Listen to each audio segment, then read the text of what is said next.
So my name's Scott Schurr. You can call me Scott. Everybody, hi, Scott. Hi, Scott. All right. So we want this to be, I don't know about we, I want this to be an interactive kind of a session. We're in the middle of the afternoon. We've all gone, our brains are kind of wrung out. If you have a question or an assertion, get my attention. I may not notice you right away. You can throw things at me. That's all right. So let's don't save your questions for the end. Let's get them out. If we don't get through all the slides, that's okay. The most important ones are at the front. So don't worry about slowing things down. Especially you folks who are hesitant to hold up your hands and say, I have a question. I particularly want to hear from you. And I have a way to reinforce that. So everyone who asks a question or who helps me out, I'm from Portland, Oregon. I like things that are biodegradable. So this is about as biodegradable as it gets. This is chocolate. I work for a place called Ripple Labs. They're based in San Francisco. And strangely enough, Ghirardelli chocolate comes from San Francisco. So if you help the presentation by asking a question or correcting me if I'm wrong, I'm not an expert. I'm way open to people saying, hey, that's not quite right. You get a reward. I've got 80 of these. I don't think I'll run out, but it's possible. So ask early and ask often.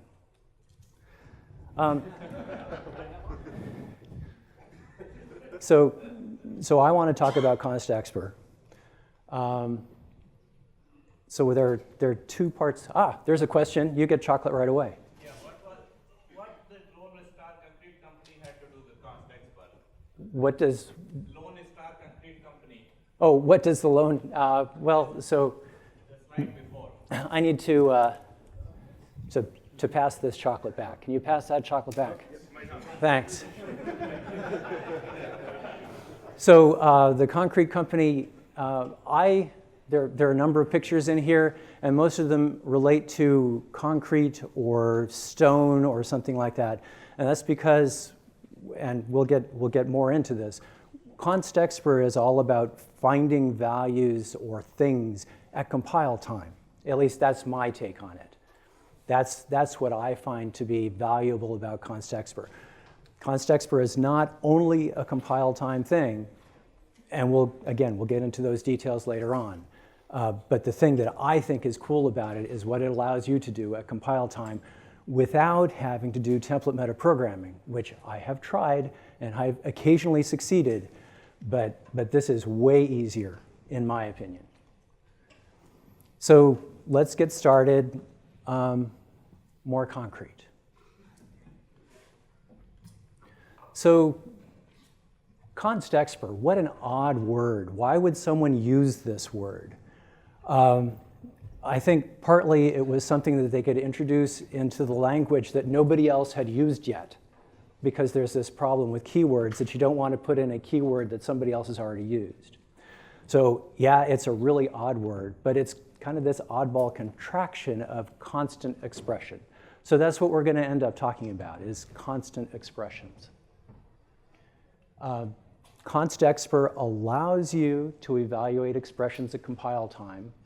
It's kind of like template metaprogramming, but it uses a familiar C++ syntax.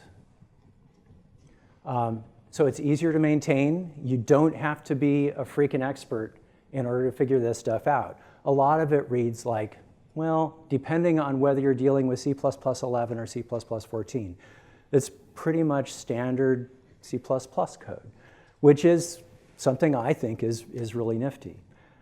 It only produces constant values. So this is stuff that, once it's produced, it's done. It's not moving, it's not changing. So, like I said, it can't change at runtime. So why is that interesting? Who cares? Actually, one of the motivations for this talk was I got excited about Constexpr, and I'd walk up to programmers like I always do in a bus station or whatever, and say, let me tell you about Constexpr. And they say, well, if you're doing all this stuff at compile time, well, what's the good of that? What's useful that you can do at compile time? It turns out, in my opinion, there are a lot of things you can do at compile time that are pretty useful.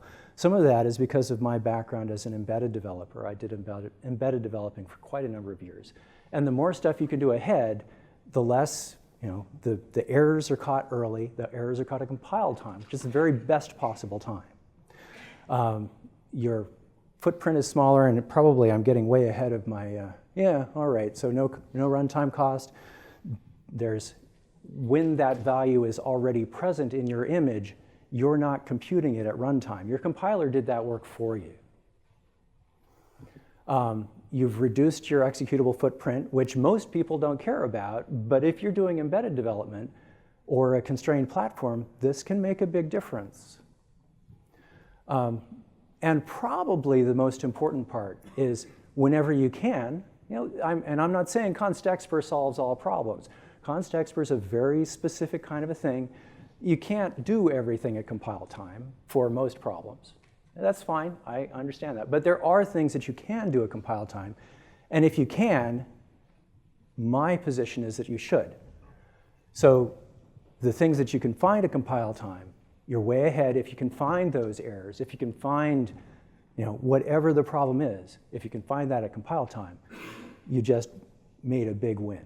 Because the compiler, runtime errors, you have to actually execute the code before the error happens. The compiler walks all of your code every time you compile. So even an error in an oddball little corner, the compiler will find that. So you've nailed that. You don't have to rely on your unit tests getting into the odd corners. You don't have synchronization concerns.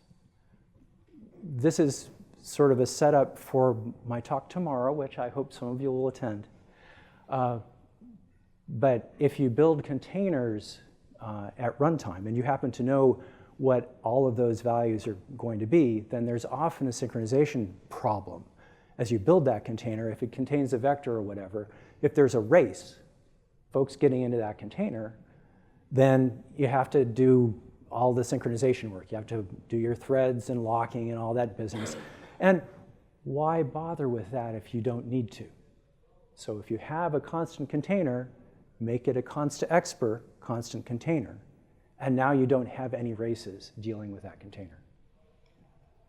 And we'll talk more about that tomorrow. So Constexpr is a new keyword. It was introduced in C++11.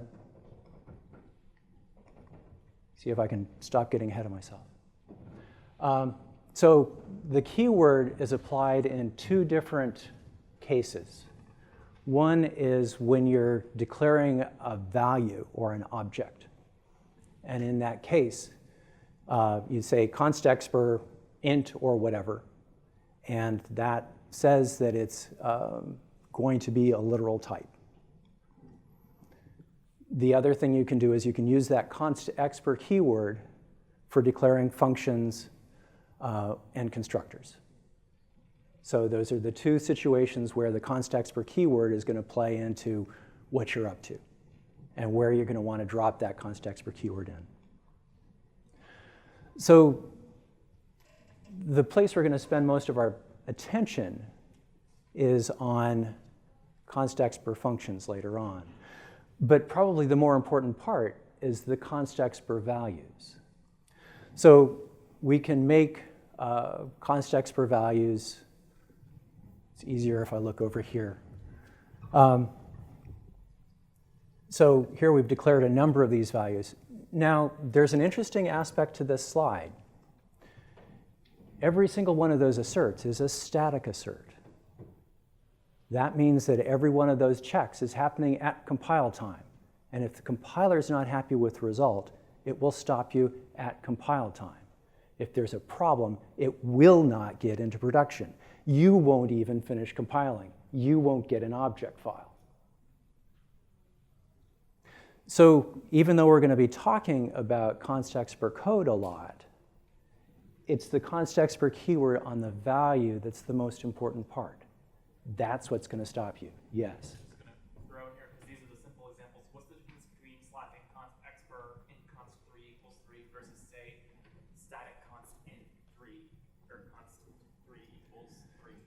Yeah, so the question is, what's the difference between the Constexpr int and saying static const int? And at this point, it's basically interchangeable. As we get to something that's more complicated than an int, and you get some chocolate. Can you pass this back? Okay. If I throw it, I'm going to hit you. It's fine. All right. Okay. It's dangerous. I hit somebody in the face with some Skittles once. So yeah, we're dealing with an int. A static constant would work great. As the object types get more interesting, then, like, as a matter of fact, if you get to a floating point type, you can't do that. And Constexpr and float get along just great. So. Was there any reason why you did int and double instead of just two ints? Yeah, well, so the reason I did double is because, as we were talking about ints earlier, you can do static constant. If you do a static const double, that's not something that you can operate on in compile time. So these are all, the double in particular, any of the floating point types. The compiler will know about those, and you can do static asserts on Constexpr doubles, which you could not do. I meant in terms of the comparison and the static assert. Was there a purpose why the types were different? Nah, Okay. it's just fun. Chocolate. I'm going to have to develop my throwing arm if I start getting questions from the back.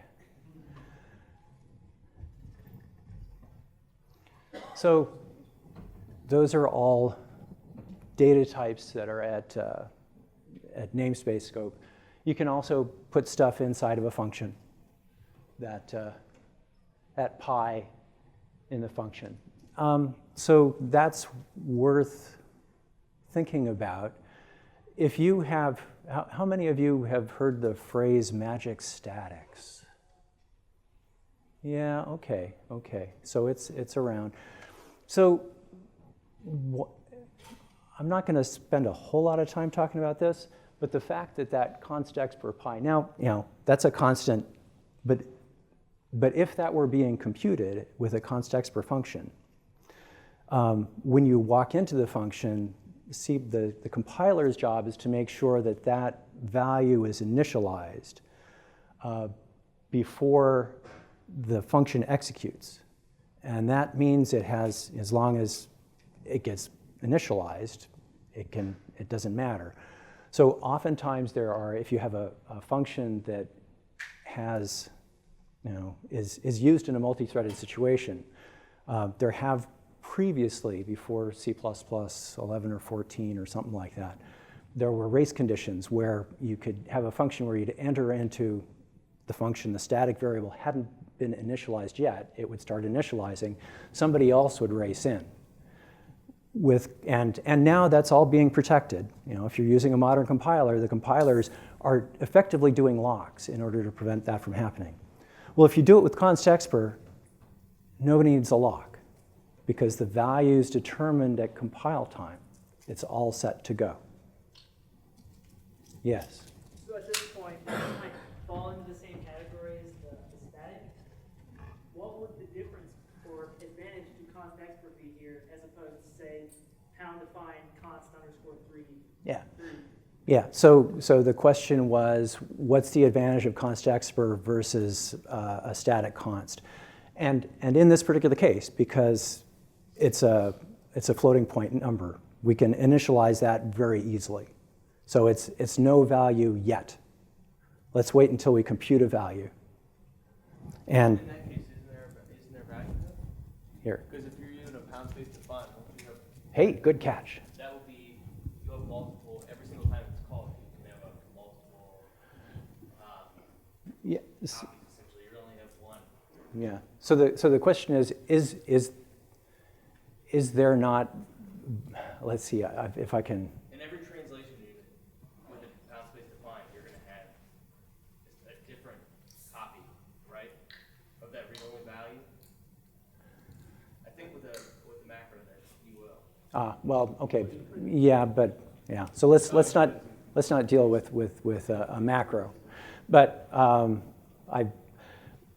one of the things that will happen, if this were a more complicated expression than just dropping a floating point value in there, and here's your chocolate, is that flag, to see whether something needs to be initialized, there's that race condition when you first enter. Secondly, there is a very, very small cost to entering the function every time you enter the function, because it has to see whether that value was initialized or not. So in the case of a Constexpr value, it knows that was initialized. It was initialized at compile time. So that test of the flag has now gone away. So there's, so there is value. In the macro side, though, I was just responding to what he said. Ah. What's the difference between using a macro and this? I thought that the difference would be that you're only going to have, like at least if it was in a header, you're going to have multiple instances. Yeah, and I didn't think his question was about macros. I thought his was about like static ints or whatever. So yeah. Anyway, so great questions. Thank you very much. Appreciate that. We need to get more in the back so I can develop my throwing arm.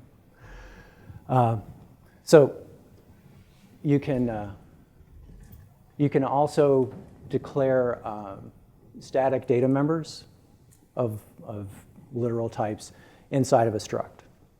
So those are basically your options of where you can use Constexpr.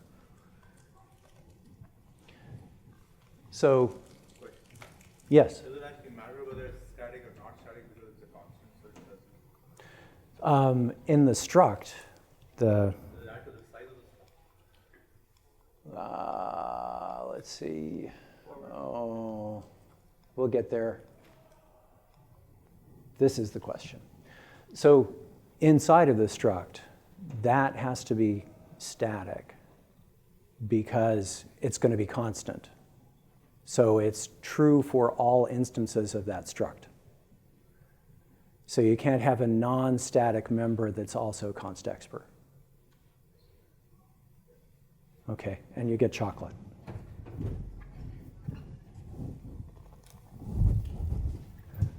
Oh, here's more chocolate coming. What Yes. instances of my struct are all Constexpr instances? Then does it have to hold, if all instances of my struct are actually Constexpr instances, then does the static declarations on those Constexpr members hold? Let's get to some of those questions later on. Right, cool. Okay, but I want to reinforce the questions. Almost made it. Gonna make you chase that chocolate. Thank you. So values can be any literal type. That's including floating point types, character literals, pointer literals, objects, and we'll get to how to declare an object so that pretty much any type so that it can be taken as a literal. They require no storage declaration, so a lot of these things you have to, if you had a static and a struct, for example, you have to declare the static in the struct, and then you have to declare storage for it someplace in the CPP file, typically. You don't have to do that with Constexpr. The compiler takes care of it for you. And it's not okay to have Constexpr parameters on a function. Don't ask me why. I'm not part of the standards committee. I'm sure they had great reasons, and if you try to do this, the compiler will stop you. So don't worry about it. The compiler will let you know. So how do you use these things? You can use them anywhere a literals could be used. So you can use them as template parameters, non-type template parameters. You can use them to determine the dimensions of an array. You can use them for enumeration initialization, and you can use them in standard runtime code. So the compiler really knows the value. That's, if you think about how templates get instantiated, there's a bunch of thrashing about, and so, by the compiler. So it knows the value. They are implicitly const. So the values, this is different from, we'll get to the code later on, and the code gets a little blurry about the constness. But here on the value, they are implicitly const. You can't change them. If you cast away the const, the compiler will let you do this. Marshall's not in here. Marshall has this great talk about what happens when you get undefined behavior. The way I like to do it, to talk about it, is that if you set up a situation for undefined behavior, you're now allowing your cat, the compiler, to make your cat have puppies. And you may not even have a cat. So undefined behavior is a very dangerous place to go. Yes? You say casting away const is undefined behavior, but isn't it true that it's only undefined if you try to modify it afterwards? Otherwise, it's still okay? You'd have to, so the question was, is it okay to cast away the const and then not modify the value? You'd have to talk to a compiler guy. I prefer not to tread in those areas myself because compiler has this nasty way of biting me when I'm not watching. You at least create a copy though. So, yeah, so thank you. So we've talked about values now. Oh, okay, I missed, sorry. That is correct. If you cast away const, you're okay until you try to modify the thing. You're still trying to be dangerous territory. Okay, so one of the experts just said that the question was if you cast away the constness of a Constexpr value, the question was, can you cast away the const but not modify it and get away with it? And the expert says, it's okay as long as you don't touch it. So, but my suggestion would be don't cast it away so that the compiler will stop you if you do by accident touch it once you've cast it away. So we're going to spend most of our time talking about the computations. Oh, and chocolate. Yeah, I can't. Yeah, but he brought value. No, I can't throw it that far. Someone's going to have to pass it back. We'll do a bucket brigade across. There's your third piece of chocolate. So computations. So you can declare free functions, member functions, and constructors as Constexpr. The code that's, once you put that Constexpr declaration on that function or constructor, the code that the compiler will allow you to put inside there becomes more constrained. You can't put just any code inside of a function or constructor. You have to follow the rules. The rules in C++11 are pretty highly constrained, but the cool thing is it's still C++. In C++14, there were some folks who went to some heroic efforts to allow a lot of very cool stuff to be inside of the code, and we'll see some examples of that. So it's the Constexpr constructor that allows you to make a user-defined literal type. That's a little bit counterintuitive. When you first hear about Constexpr, there are people who want to declare Constexpr classes. So you want to put that Constexpr class, whatever. That's not the way you do it. The way you do it is you take one or more of the constructors for that class. So you can have a class that has one Constexpr constructor and other non-Constexpr constructors. And if you use that Constexpr constructor, you can get a Constexpr literal out of that, or a constant literal out of that. So if you put Constexpr on the front, then that allows the compiler to produce the value from that computation at compile time. And that's the cool part. Again, just to reiterate quickly, why would you want to do that?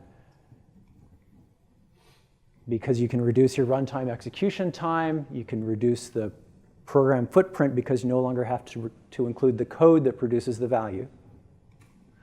You're catching errors at compiler link time. And fortunately for me, neither Herb Sutter nor Andre are in here, but I think this is probably one of their top quotes for me. So there was this interesting word that I used in the previous slide about allowed to be computed at compile time. So what does that really mean? Well, okay, if you have a Constexpr function that can run at compile time, it can also run at runtime. So let's look at an example of that. So here's our very first Constexpr function. What it does is it takes in a value, divides it in two, and returns the value. It's not a very interesting function, but you have to start someplace. So we can call that function and put the result of that call into a Constexpr value that we're going to call half. And now we can do a static assert on that value. That same function, because it's just standard C++, nothing funny about that code. We can call that same function at runtime with a value that the compiler has no idea what the value is going to be. Okay, so we're going to wait until runtime. We're going to get the value in our hand because somebody hit that keyboard. We're going to divide it in half. Now we can't do the static assert. I hope it's clear to everybody why you can't do the static assert on a value you don't know until runtime. But the compiler will keep track of that difference. And part of how it does that is by whether the value of run is not declared Constexpr. It's just const. But the value of half, further up the slide, that's a Constexpr value. Yes? Can you replace Constexpr in front of half with outer? Will outer figure out that it's context? No. Auto will not. So the question was, will auto figure out that the value that's being returned is Constexpr? And the answer is no. That even though you call a Constexpr function, the general inclination of the compiler will be to not produce Constexpr values unless you demand it. So make a point of demanding it as often as you can. That's, see if I can, we'll try. Oh, almost got it. Beeman. Is there a way to poison kappa so that it cannot be used at runtime without generating a compiler? Yeah, so Beeman asked, is there a way to poison, half of? And the answer is yes, mostly. And we'll get to that later on. That's something, yeah, and thank you for that setup.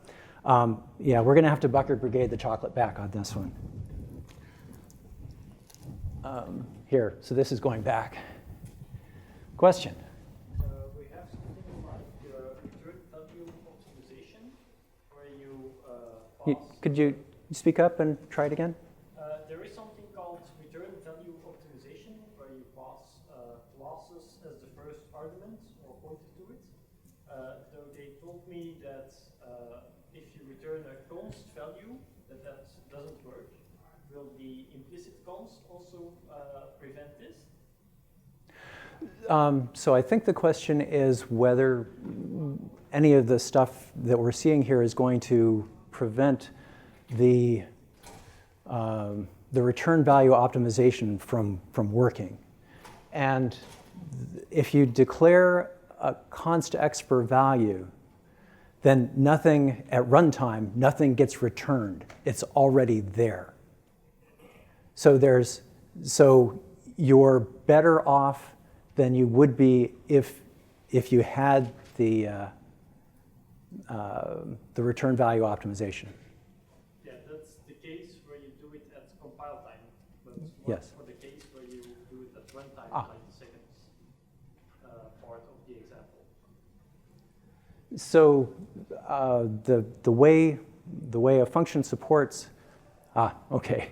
So I'm being advised to move on. That would take us off track. I was about to go on on some other stuff, which I don't need to. Thank you.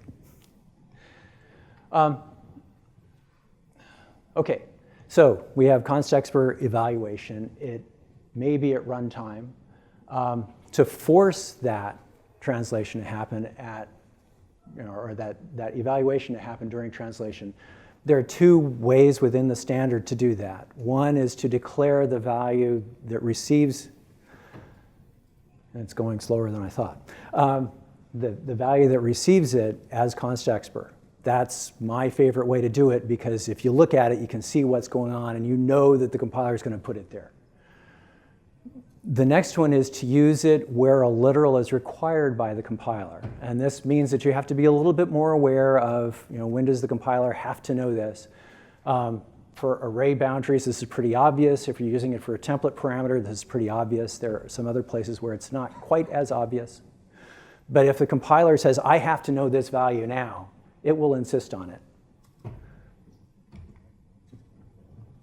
The Constexpr, yes? On the previous slide, that also works with constructors the same way? Yes. So you can ensure that the Constexpr on a constructor works by using Constexpr value of that class? So the question is, does the Constexpr constructor work the same way?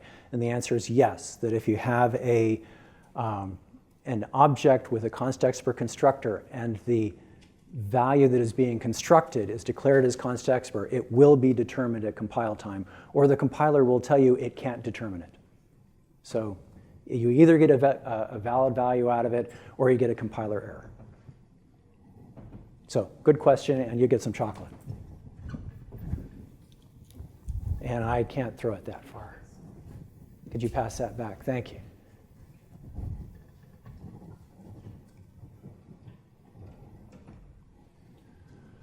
So the Constexpr keyword is part of the definition. That won't compile because we're seeing two different declarations of const5, one of which is Constexpr and one is not. So when the compiler sees that, it'll say, you can't do that. I won't let you do that. Now, if it were to happen in two different translation units, the compiler doesn't necessarily get to see that. Nevertheless, don't do it.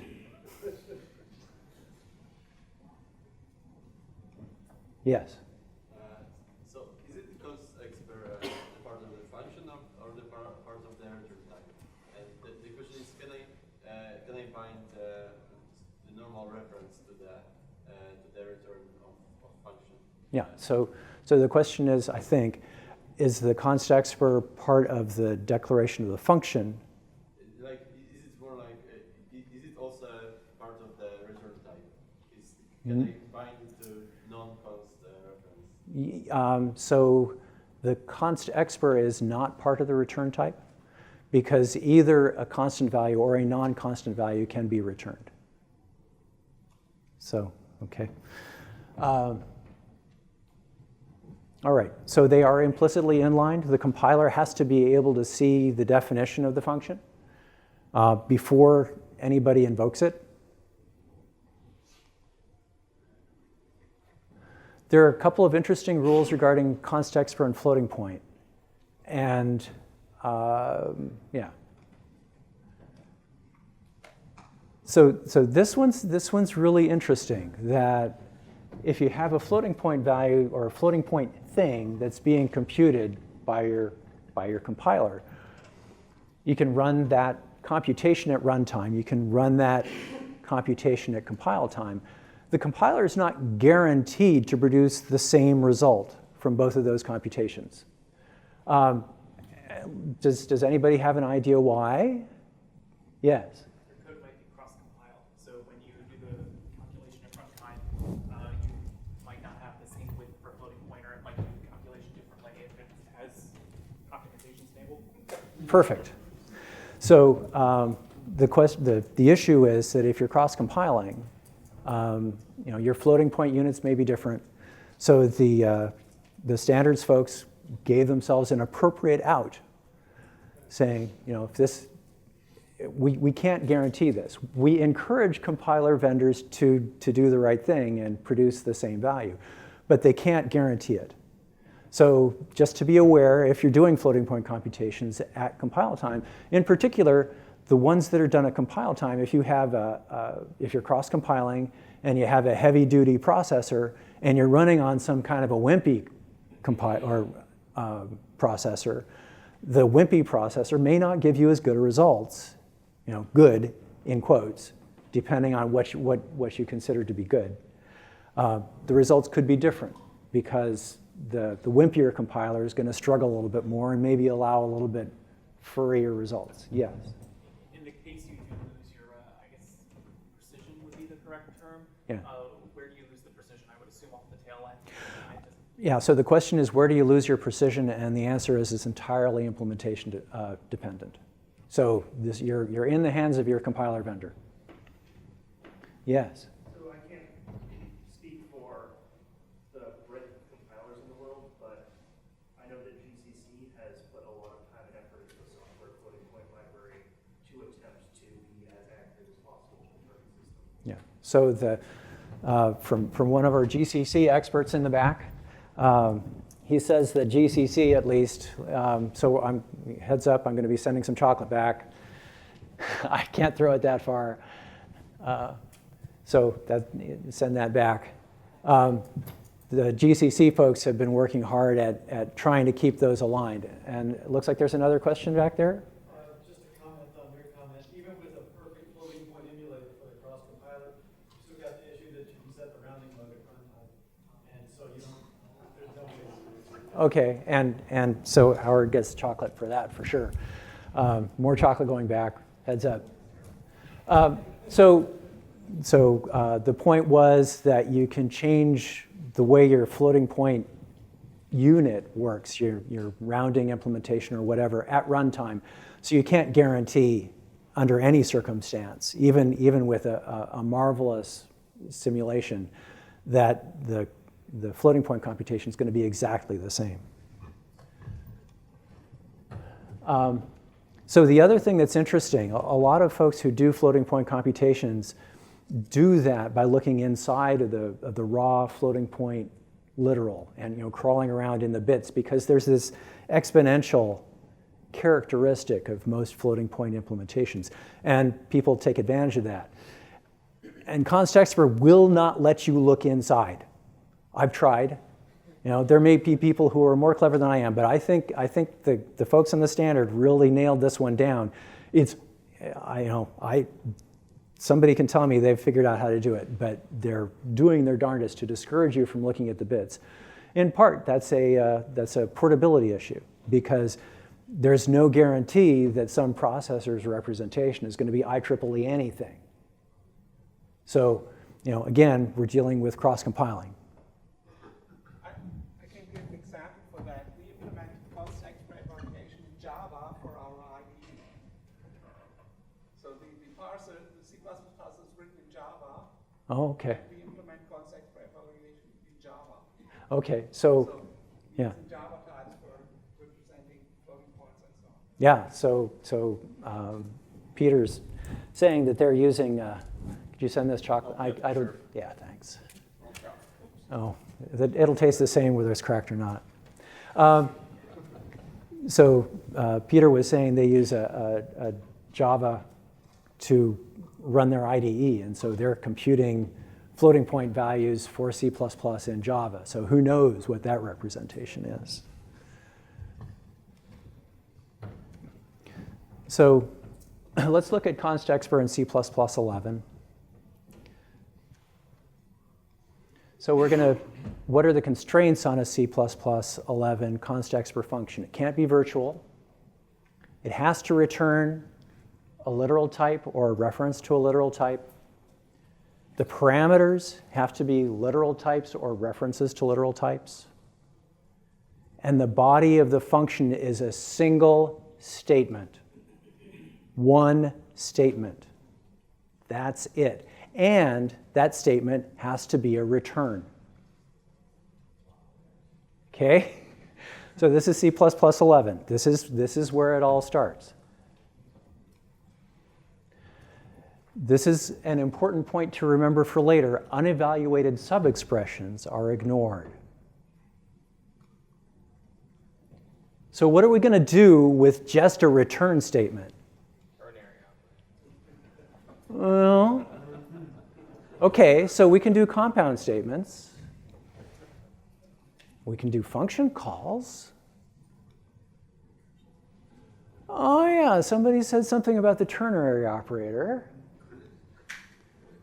What are we going to use? I heard it. It's getting louder. Everybody, 1, 2, 3. We got it. Okay.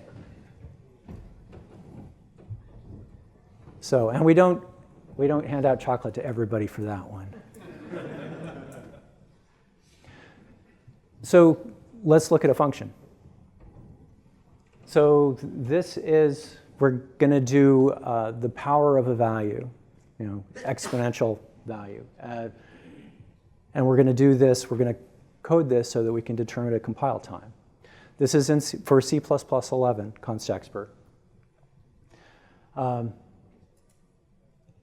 And this function just kind of sets us up because we're going to allow ourselves to do negative values. And so there's the funny stuff that happens with the power, the negative power of a value is multiplying it by the inverse of the value itself. So that's really all we're setting up here. And up here at the top, this is where the recursion happens. And it's not very complicated. This is all standard C++ code. As long as you don't mind a little bit of recursion, we're now allowing ourselves to compute the power of a value at compile time. Okay, any questions? Too many Constexprs in there? I'm sorry if I'm kind of dense there. Under user-facing interface. Yes? Constexpr double. No, it looks like the name doesn't have the Constexpr, but it's recursive. So the question is, the question was whether there are too many Constexprs. So the lower function, the one that says user-facing interface, that's not recursive. Okay, so what it does is it takes in the value and it says, is the exponent negative or positive? The confusing thing is the font, the name is Constexpr_power_int. Oh, yeah, I was confused too. Thank you. Okay, so the problem is the name starts with a Constexpr underscore, and you have to pay attention to that underscore. Yes, Peter. May I point out something that I point out to my students? Multiplying by -1 is a very suboptimal means to express just negation, which we have an operator for, minus. Okay, so Peter's telling me I should write my code better, and I'm sure he is right. that I should be using unary minus, and there are at least 2 pieces of chocolate that need to head over this direction. As bad as having an if statement where you say return true, else return false. Okay. So yeah, my code needs to improve. I don't have any doubts about that. So one of the things that's interesting, there's a throw in there. What are we going to do with that? Why is there a throw in a Constexpr function? That doesn't seem like something that's going to work at compile time, does it? Yeah, and this compiles, but there's a throw. What in the heck is going on there? Yes, Peter? Actually, it will fail to compile if you call it with an exponent where it would throw at runtime. Yes, okay. If you call it like that, You already got at least 2 pieces of chocolate. I have students implementing things like that. Yeah, yeah. So, so what Peter is saying is that it will fail to compile because remember earlier there was this yellow stripe about unevaluated subexpressions are ignored. The throw, as long as it's not evaluated, can just sit there benignly. Let me advance to the next set of slides so that we can walk through the points. So this is an idiom for Constexpr code. Once there gets to be a lot of Constexpr code in the world, you'll be seeing throws in it. If you evaluate the throw during compilation, then the compiler will stop you dead. Because it says, I can't throw. As long as you don't evaluate it, it will just sit there. And the other part of it is that if it's at runtime, because the return value isn't being used where a constant expression is required, if you're at runtime, then it turns into a legitimate throw. So this is a standard way of handling errors within C++. Yes, your question. So that could then also be a easy way of at least finding out if we're getting compile time or runtime evaluation. Yeah, okay, so the point is that this would be an easy way to find out whether we're getting runtime or compile time evaluation. And I'm going to have to move faster. Thank you very much. Yeah, so let me send some chocolate back to you. Let's see how far back that goes. Yeah, so that keeps going back. So hopefully we'll get to the slide where we leverage this. Yes, question in the back. There are compilers which allow a mode of not allowing any exceptions for GPC and lang. What will happen with that coded in this situation? So the question is, if you have a compiler where you've turned off exceptions, what's going to happen here? And that's a great question. I don't have any experience with that, so I can't give you the answer. Somehow you have to know the way that you would deal with error conditions and work within that. So we can use this function that we just wrote. We can use it at compile time. And you can tell that it's compile time because we're using static asserts. You can use that same function at runtime because here we've got a value that we don't possibly know what it is until runtime. You just said that the floating point arithmetic is not guaranteed, but you're using equal. Comparing. Yeah, it happens to work for my compiler.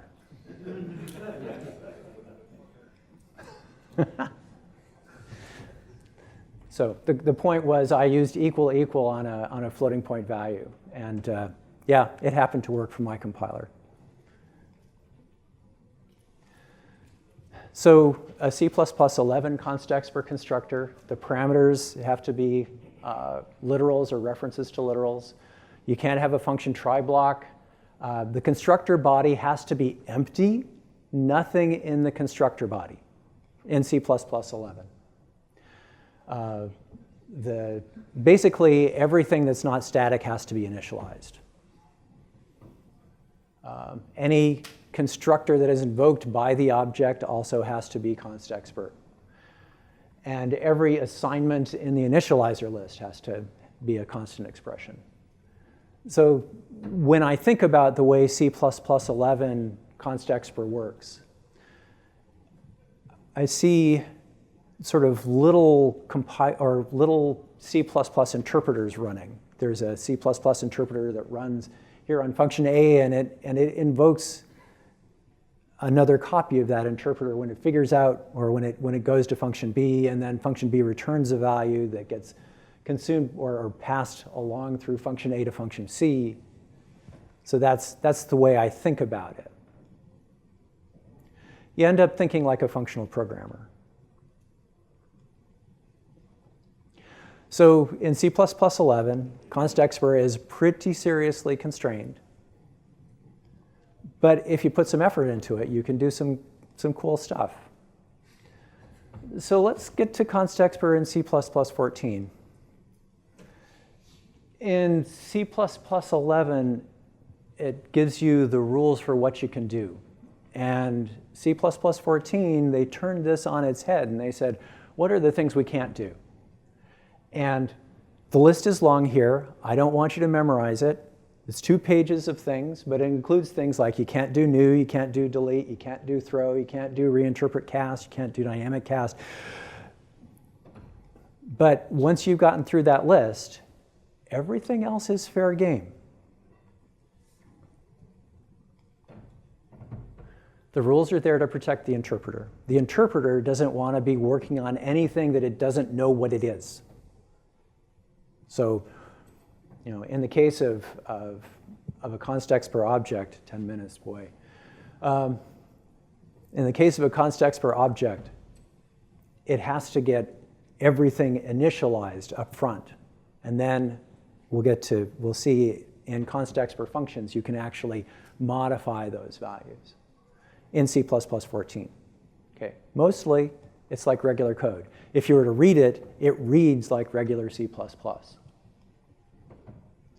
So where we had two different functions to perform the inversion, and we had recursion before. We now have a single function. And it has the same kind of inelegance that Peter pointed out earlier. I didn't change my coding style.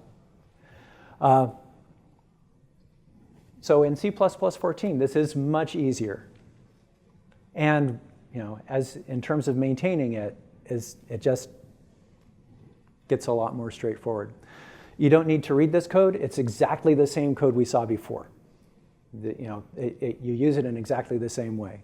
Question? Does this version compile faster because it doesn't have to build some kind of compiler set? So the question is, does it compile faster? And the answer is, I honestly don't know. My examples were too small to make a difference. But chocolate. And then I think Not necessarily. Yeah. So watch your head. Beeman.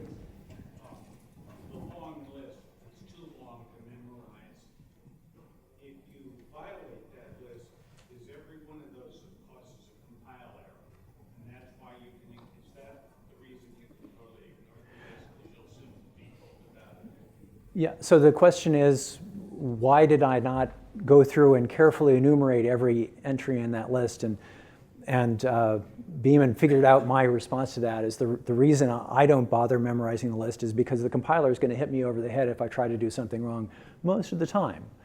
Now, if it's in an unevaluated sub-expression, you can put, it's not just throws, it can be other stuff in there that doesn't really belong, and then you won't find out until you try to evaluate that at compile time.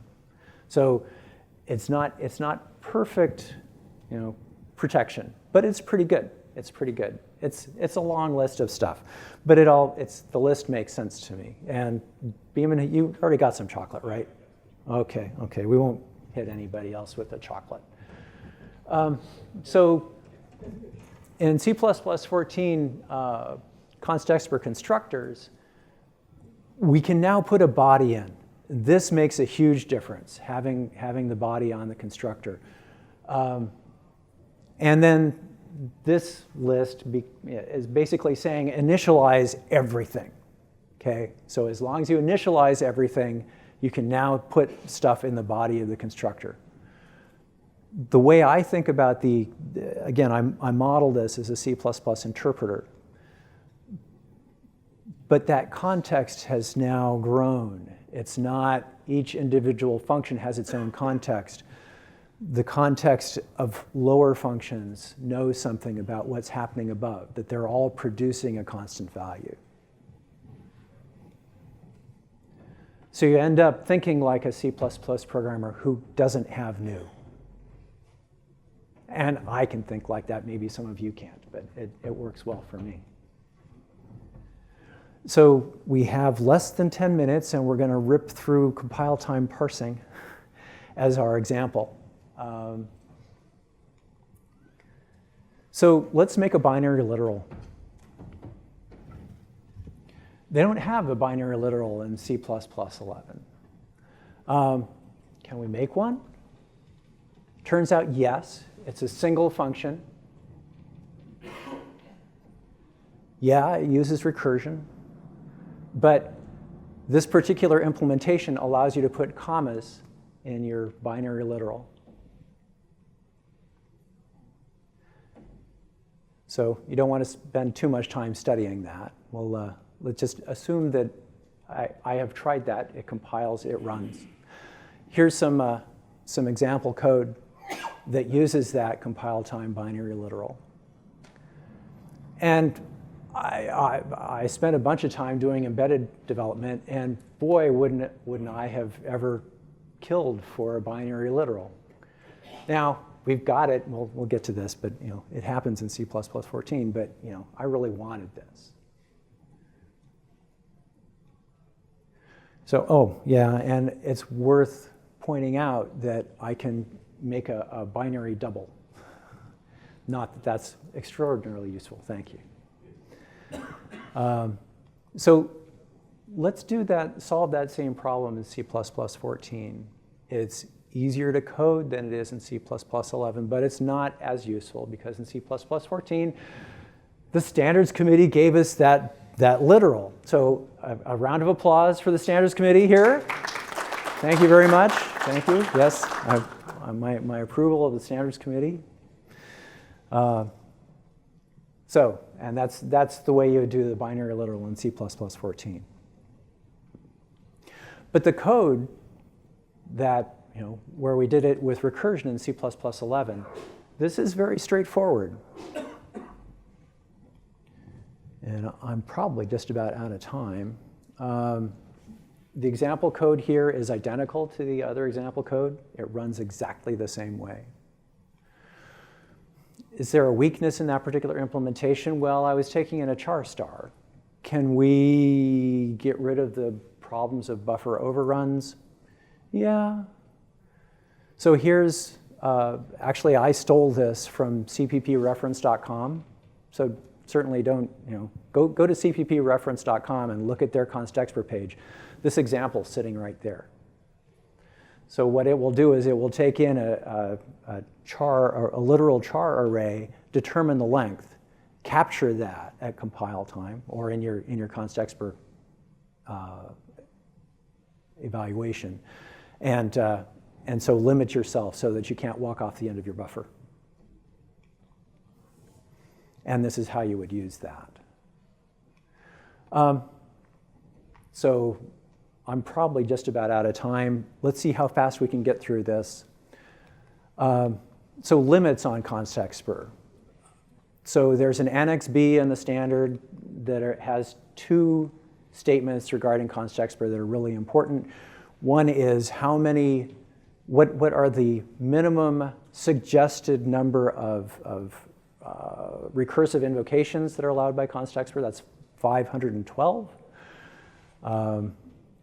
In C++14, how many full expressions would be allowed to be evaluated inside of producing a single Constexpr value? And that's over 1 million. And the actual limits are up to your compilers. So those are recommendations for minimum values. Whatever your compiler does is what your compiler does. How do you debug this stuff? Sometimes you just bowl through. What I like doing is running the code in the debugger. So just because you've declared a function as Constexpr, you can still run it at runtime. So you initialize a non-literal with the function and then run that in the debugger. And compare that to debugging a template. Okay? So it really makes a big difference. Adding print statements, however, is tough because you always want to put in a print statement in some part that's going to execute. And prints, since they do I/O, they are never Constexpr. So you have to make a copy of the function or remove the Constexpr qualifier while you're debugging it if you like to debug with prints. But if you've got a good debugger, you can get a long way. So what's a user error look like at compile time? This is what it looks like. It's not, beautiful, but at least it stopped you at compile time, and it got you into the right area. So you'll now look at this throw, and maybe there's a clue around the throw about what you did wrong. But if you leave the Constexpr off,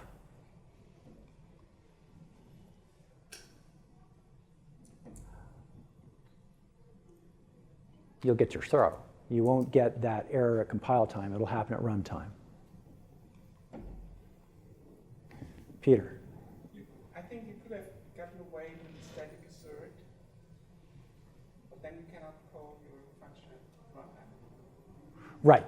Yes. Yeah. So if you have a static assert, then the compiler will stop you because it has to, and I'm done, right? Yeah. Okay. So the time is up. I'm not going to shut it down. I'm going to carry on for just a few more minutes, and forgive me for that. So yeah, if you were to toss in a static assert, then that would be a way of making it happen at compile time. Actually, you can't static assert because parameters are not Constexpr. Oh, all right. So yeah, so you can't static assert. I need to move fast, so I'm going to stop handing out chocolate and answering questions. Let me just bull through here really fast. So in my opinion, runtime execution is really handy for debugging. In this particular case, it's not so good for debuggers, or for users. So which of those two cases generates a runtime error? Yeah, that's the one that's easier to type because you didn't have to type the Constexpr. So you get punished by a runtime error if you forget the Constexpr. And that means that every invocation of that function has the potential for error.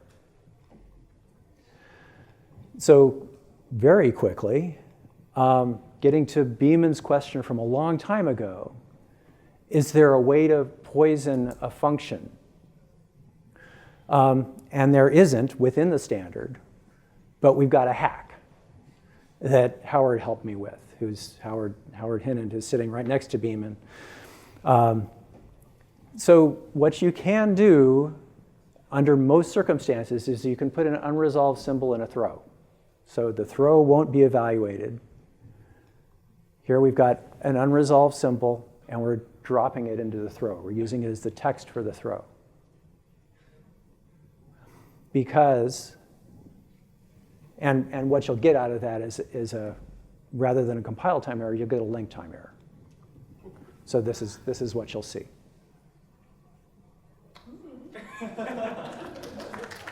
This is, yeah, well, thank you. Yeah, and this was, actually, it took a number of years for thrashing around to figure out that, the standards guys really knew their work. They made it very hard to detect, to draw a distinction between runtime versus compile time. Why does it work? The throw must not be evaluated at compile time. The throw must be included in a runtime implementation. And the runtime implementation cannot link because there's an unresolved external. Is this the best you can do? It's the best we've found so far. The error is ugly, doesn't identify the line where the error was, and it may not work. Richard Smith, who's the brains behind C++14, this is a quote from him, that the compiler is allowed to include the throw code even though it's not executed. If your compiler goes ahead and includes that throw in the executable, then you're going to have your link time error. So any error will be a false positive. So you'll know, right now, either you screwed up or your compiler isn't taking care of you. So the summary for the technique is a Constexpr function has to have a throw in it.